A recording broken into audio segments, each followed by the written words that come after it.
അതായത് ക്രിസ്തുവിൽ മരിക്കുന്നവരും ക്രിസ്തുവിനെ കൂടാതെ മരിക്കുന്നവരും. ഇവർ രണ്ടുപേരും ചെന്നെത്തുന്ന രണ്ട് സ്ഥലങ്ങളിലാണ്. ക്രിസ്തുവിൽ മരിക്കുന്നവൻ്റെ ആത്മാവ് അവൻ്റെ ശരീരം വിടുമ്പോൾ സ്വർഗീയ പ്രതീക്ഷയിൽ വിശ്രമത്തിലായിരിക്കും. എന്നാൽ ക്രിസ്തുവിനെ കൂടാതെ മരിക്കുന്നവർ അവർ ചെന്നെത്തുന്നത് പാതാളത്തിൽ യാതനാസ്ഥലത്താണ്.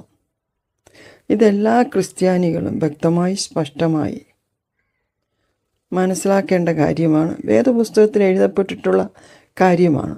അതിന് വിരുദ്ധമായിട്ട് യാതൊരു ഉപദേശവും ഒരു ക്രിസ്ത്യാനി കേൾക്കേണ്ടതുമില്ല, അനുകരിക്കേണ്ടതുമില്ല. ഭൂമിയിൽ വെച്ച് ക്രിസ്തുവിനെ കേൾക്കുകയും മനസ്സിലാക്കുകയും അറിയുകയും ചെയ്യുന്നവരെ അല്ല, അതൊത്തിരി പേര് കേൾക്കുന്നുണ്ട്.